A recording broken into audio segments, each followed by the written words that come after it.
Olá, bem-vindo ao canal Olhar Livros e HQs. Eu sou Ana, psicóloga, e hoje eu vou mostrar para vocês este livro ilustrado, chama O Pato, a Morte e a Tulipa, de Rolf Embrook, da editora Companhia das Letrinhas. Esse livro, ele retrata a história do pato que um dia sentiu a presença da morte. No meu entender, este é um processo onde o pato tem a oportunidade de conscientemente encarar a morte e poder se despedir de si mesmo. Essa história, pelo próprio nome, já é um indício do desfecho do protagonista, o pato. Por isso não vou me preocupar com spoiler, pois eu vou fazer uma análise psicológica do processo consciente em se deparar com a morte iminente. Lembrando que o pato é um símbolo, ele é uma metáfora para transportarmos essa dinâmica consciente do pato à dinâmica consciente do ser humano. A história eu vou lidar como o pato, mas é o ser humano, tá? O pato pressente a morte, mas ele, assim, tá muito afim não,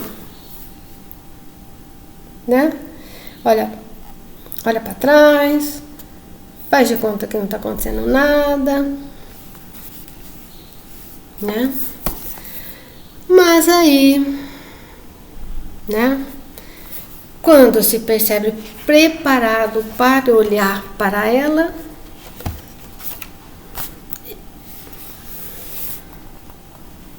eles dois se encarando. A morte, que bonitinha que ela é, que simpática. Fala assim: fazia tempo que o pato tinha aquela sensação. Quem é você? E por que fica andando atrás de mim? A morte. Legal que você finalmente percebeu, disse a morte. Eu sou a morte.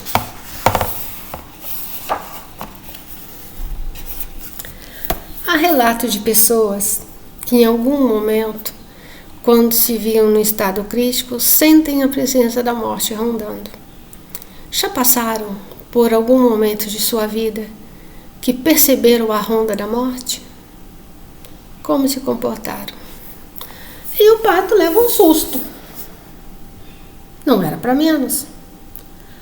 Agora você veio me buscar, é isso? Estou sempre por perto, desde que você nasceu. Por via das dúvidas, sabe? Por via das dúvidas? Perguntou o pato.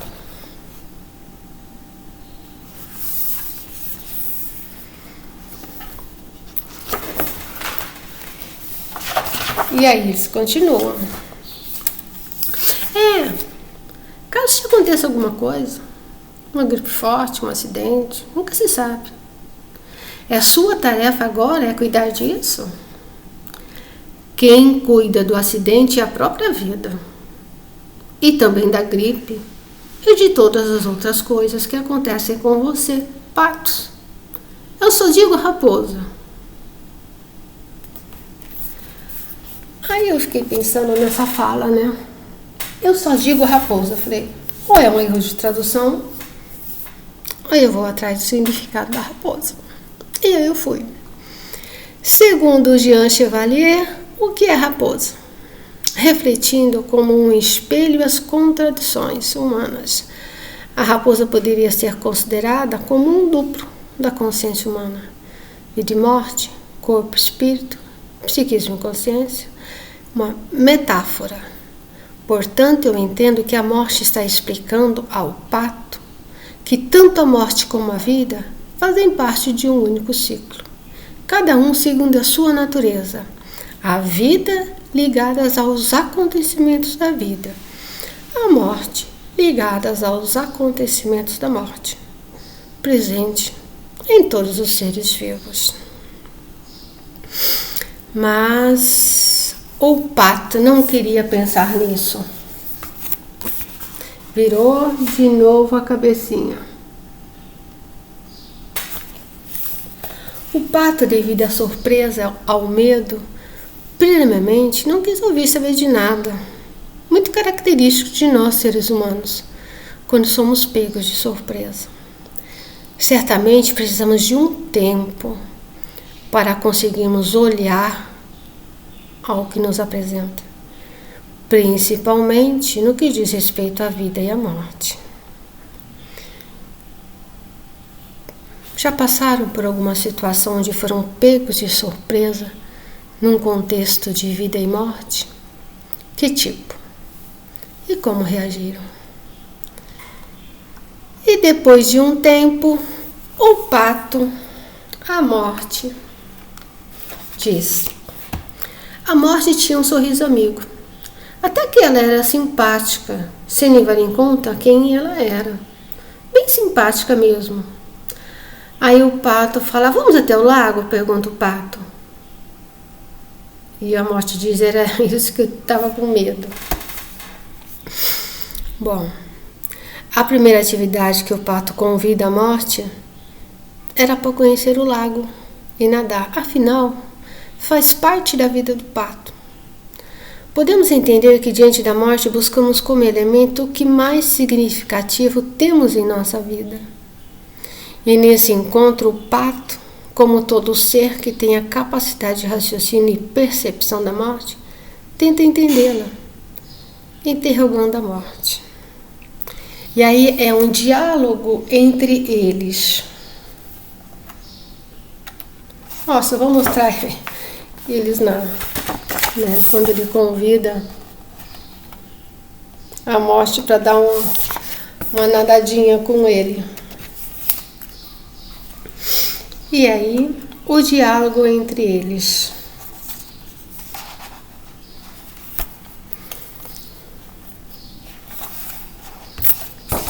Embora o pato tivesse prometido a si mesmo não dizer mais nada, logo voltou a tagarelar.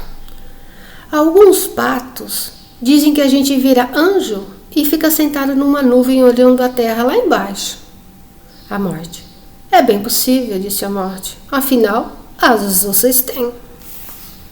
Alguns patos também dizem que debaixo da terra, lá no fundo, tem um inferno onde a gente é assado se não tiver sido um bom pato.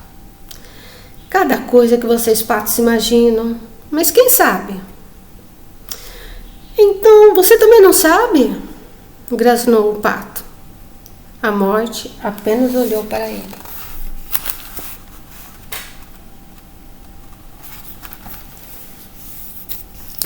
O que eu posso entender desse diálogo é que a minha morte é um fato e que nessa realidade em que vivemos, cada um tem dentro de si uma concepção em que acredita ou que está construindo em que acreditar em relação à morte. A grande questão é: pensam sobre a morte? Em que contexto? E o pato convida a morte para subir numa árvore. Aos dois em cima da árvore. E lá de cima dava para ver o lago. Tão tranquilo e tão solitário. Vai ser assim quando eu estiver morto, pensou o pato. O lago sozinho sem mim? Às vezes a morte podia ler pensamentos. Quando você estiver morto, o lago também não vai estar mais lá. Pelo menos não para você. Tem certeza disso? Perguntou o pato admirado. Certeza absoluta, respondeu a morte. Menos mal. Assim não preciso ficar triste por ele quando você estiver morto, disse a morte. Falar sobre a morte era fácil para ela. Olha os dois em cima da árvore.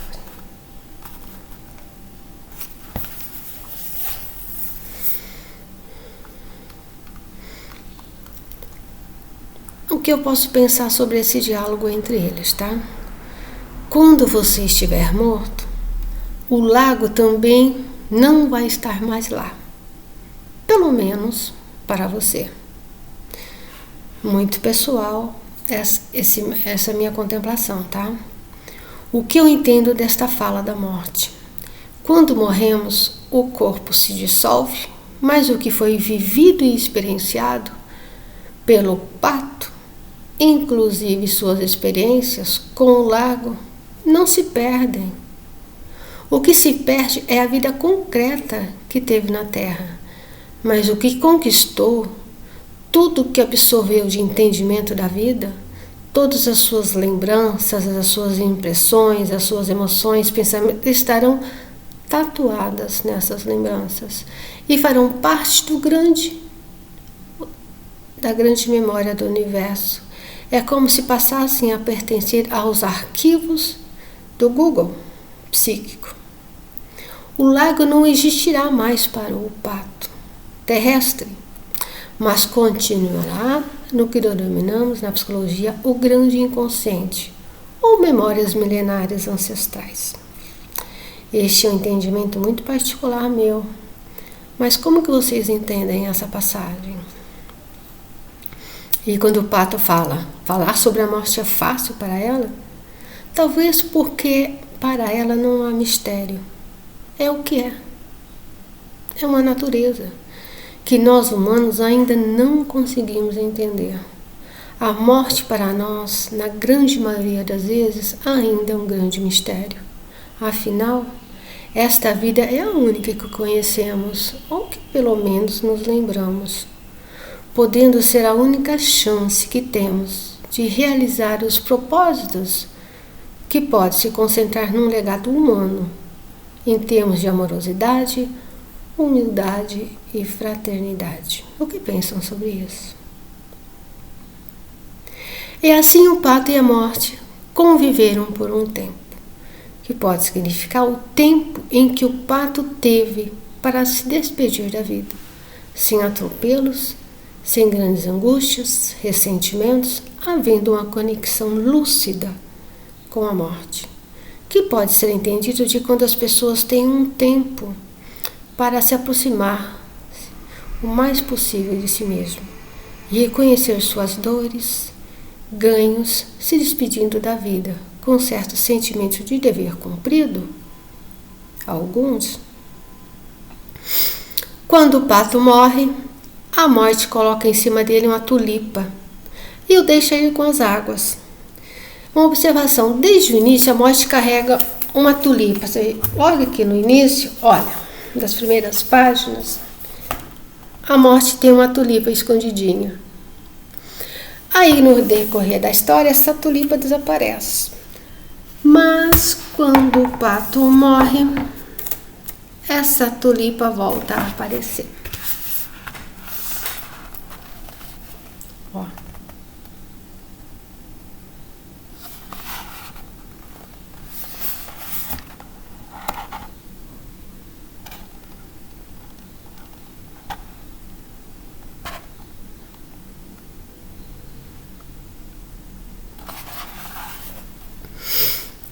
Tulipa.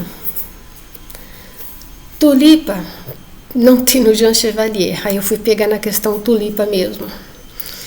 Por serem as primeiras flores a nascer na primavera, também simbolizam o renascimento. E o que eu pude entender sobre isso? No meu entender, se juntarmos o significado da raposa, metaforicamente, que é o movimento cíclico da vida e da morte, mais a tulipa de renascimento, posso entender que a morte é do corpo físico, mas não da alma que renasce. O que no meu entender corrobora com o que foi dito acima sobre a imortalidade da alma. A alma compreendida aqui por mim como psiquismo. Consciência, quando não morremos, o que conseguimos atingir enquanto desenvolvimento da consciência se junta à grande rede psíquica que sustenta um processo ininterrupto ao psiquismo de sustentabilidade e expansão da consciência e superação das derrotas no processo de humanização do planeta e do homem até os dias de hoje e além. E por último, eu gostaria de fazer uma recomendação sobre o tema deparar-se com a morte. Existe a grande, que já faleceu infelizmente, autora, que é a Lígia Fagundes Telles. Ela tem um conto chamado A Mão no Ombro, que retrata uma situação semelhante ao pressentimento da morte, ao pressentir a morte. Este conto ele pode ser encontrado no Seminário dos Ratos, que é um livro pequeno dela, que tem esse conto, ou o livro Os Contos, que são todos os contos dela. Os dois são da editora Companhia das Letras, tá? Um conto que pode ter inúmeros entendimentos. Eu vou deixar para vocês, eu vou pegar só um trechinho, porque na verdade ele é um conto longo, mas eu peguei só a ideia de complemento da história, tá? Então eu vou ler só uns trechinhos, tá bom?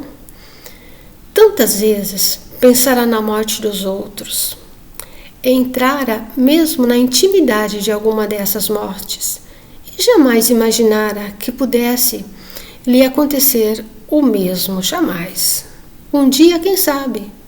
Um dia tão longe, mas tão longe que a vista não alcançava essa longura.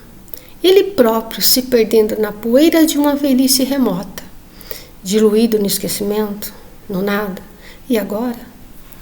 Nem 50 anos. Ligou o aparelho de barbear, examinou-o através do espelho e, num movimento caricioso, aproximou-o da face. Não sabia que amava assim a vida, essa vida da qual falava com tamanho sarcasmo, com tamanho desprezo. Acho que ainda não estou preparado. Foi o que tentei dizer.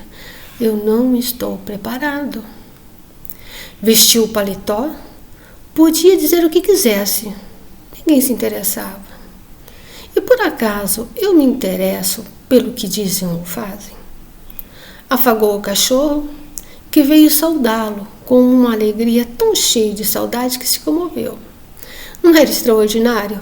A mulher, o filho, os empregados, todos continuavam impermeáveis.